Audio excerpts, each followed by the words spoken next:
तब इधर एक हट्टा कट्टा सा आदमी काला चश्मा लगाकर खड़ा था। उसकी आंखों पर चश्मा, गले में सोने की मोटी चेन। अभी अभी खबर मिली है कि टाइगर लौट आया है।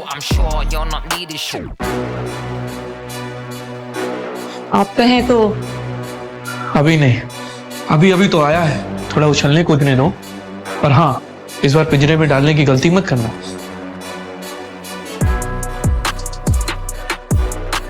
अब आगे क्या होने वाला था, क्या करने वाला था मैनेजर प्रणव के साथ, और कौन था ये आदमी जो टाइगर का नाम सुन मन ही मन एक नई प्लानिंग कर रहा था। टाइगर,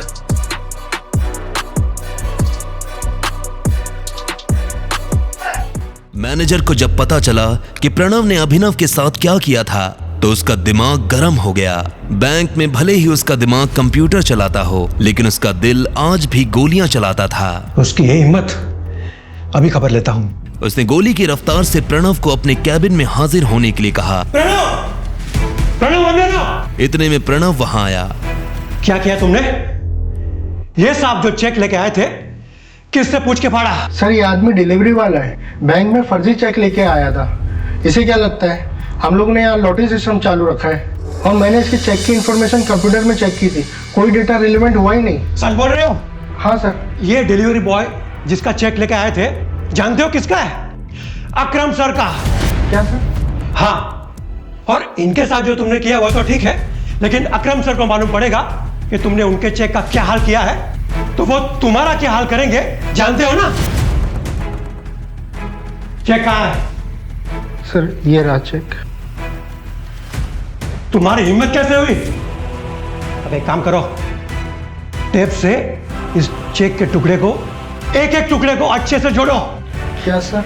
हाँ, और ये असाइनमेंट के बाद मैं तुम्हें नौकरी से निकाल रहा हूं। You will be fired! Sir, लेकिन मैंने क्या किया है? नौकरी से निकाल दूंगा ये तो सुन लिया, लेकिन उससे पहले जो मैंने कहा वो सुनाई नहीं दिया। अगर उसे पता होता कि उसे इन्हें फिर से जोड़ना पड़ेगा तो वो इतना फाड़ता ही नहीं। प्रणव ने मैनेजर की तरफ देखा। ये चेक अकरम सर का है, इससे अच्छे से जोड़ना, और जरा भी गड़बड़ की तो तुम्हारे पिछवाड़े पे लात मार के ऐसा बाहर भगाऊंगा कि दुनिया की कोई भी बैंक में जाकर काम नहीं कर पाओगे। उसने घबराते हुए अभिनव को देखा। प्रणव को अकरम से चेक और मैनेजर की भाषा दोनों ने हैरान कर दिया था, और फिर चेक के टुकड़े जमाना शुरू कर दिया। अभिनव को अंदर ही अंदर महसूस हो रहा था कि वो अपनी शिकायत लेकर मैनेजर के पास आया था, लेकिन प्रणव ने न जाने ऐसे कितने ही अभिनव के साथ ऐसा गंदा व्यवहार किया होगा। उधर प्रणव को समझ नहीं आ रहा था कि बलराज और उसका मैनेजर एक फटीचर से डिलीवरी बॉय की मदद क्यों कर रहे थे। आखिरकार प्रणव ने चेक को बड़ी मेहनत से जोड़ा। I'm really very sorry। वैसे टाइगर, आप इतने साल कहाँ थे? पहले तुम मुझे ये बताओ कि तुम मेरे पापा से कैसे जुड़े हुए हो? मैं उनकी टीम का हिस्सा हूँ।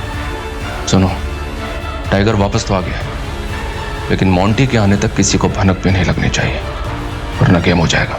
बलराज सर सही कह रहे हैं। हम शेरों के बीच एक भेड़िया घुस आया है, जो आपकी हमारी सारी खबर हमारे दुश्मनों को देने वाला है, इसलिए संभल के रहना होगा टाइगर। भेड़िया मतलब जासूस?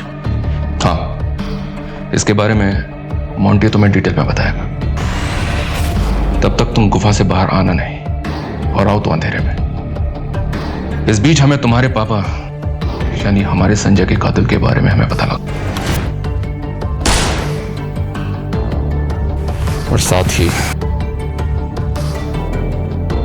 ये भेड़िया।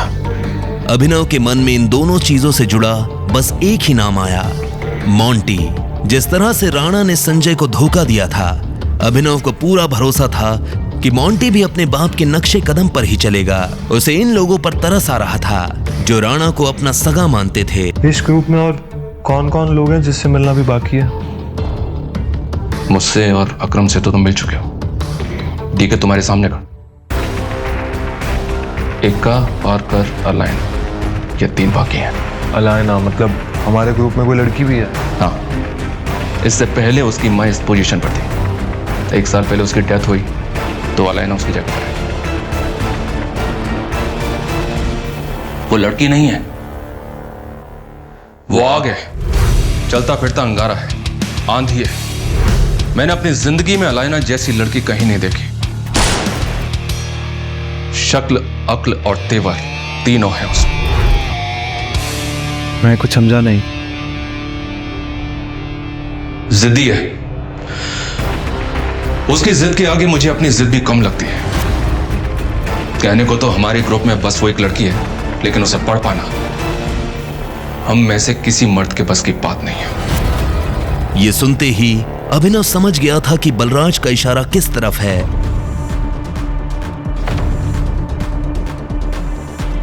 अलायना को यह मनवाना कि वो टाइगर है, अभिनव के लिए भारी होने वाला था। फिर भी अभिनव को यह चैलेंज लेने में मजा आ रहा था।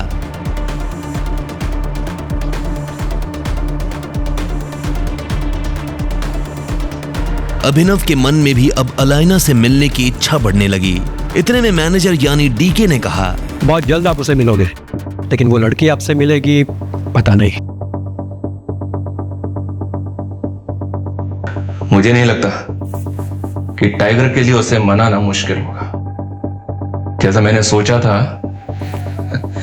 वैसा लड़का नहीं है ये। बलराज की ये बात सुन डीके के कान खड़े हो गए। बलराज सर, लगता है टाइगर ने आपको रिंग में पटका है क्या? ये सुनते ही बलराज जोर से हंसा और उसने हाँ में सिर हिला दिया। उसे देख डीके भी जोर जोर से हंसने लगा। हाँ, वैसे टाइगर, अभी आपको कितने पैसे की जरूरत है?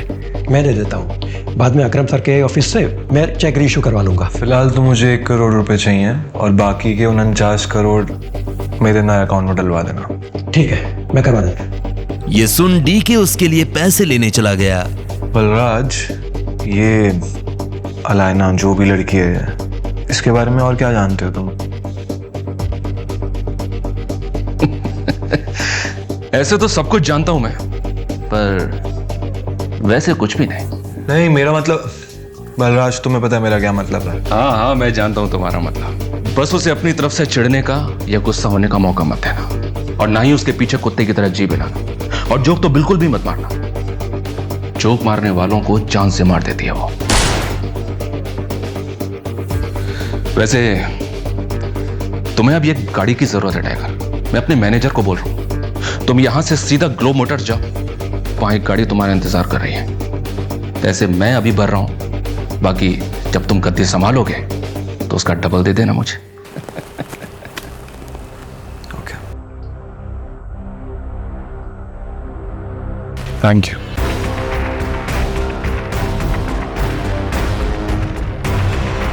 उसने बैंक से पैसे लिए। जल्दबाजी में वो बलराज से यह पूछना भूल गया था कि बलराज ने उसके लिए कौन सी गाड़ी बुक की थी।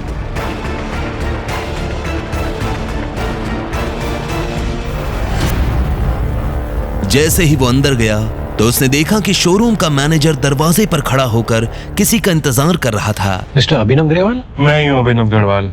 ऐसा, आइए प्लीज, चलिए। कुछ देर बाद अभिनव एक गैराज में आ गया था। मैनेजर उसे उसकी गाड़ी के पास लेकर आया। सही है गाड़ी, मैं पेपर्स रेडी करवाता हूँ, तब तक गाड़ी देख लीजिए। वो एक बहुत ही महंगी सी गाड़ी थी। बलराज ने जानबूझकर उसे पुराना करवाया था ताकि कोई भी अभिनव पर उसकी गाड़ी की वजह से शक न करे। पर जब अभिनव ने गाड़ी के अंदर देखा तो उसे बहुत अच्छा महसूस हुआ।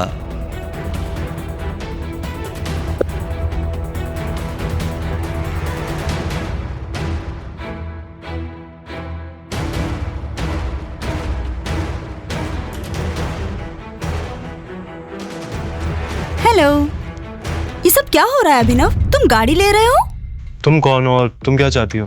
अरे, मैं चाहत, तुम्हारी वाइफ की फ्रेंड। अभिनव ने चाहत को अकरम की पार्टी में देखा था। हालांकि अभिनव ने वहां उससे कोई बात नहीं की थी, लेकिन वो पार्टी में लगातार अभिनव को ही देखे जा रही थी। उसे पूरा शक था कि अभिनव दुनिया को जो दिखा रहा था असल में वो वैसा नहीं था।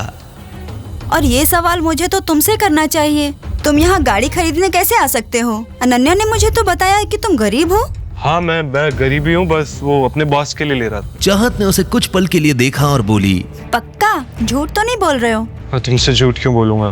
पता नहीं, एक काम करती हूँ, मैं अनन्या को भी यही बुला लेती हूँ।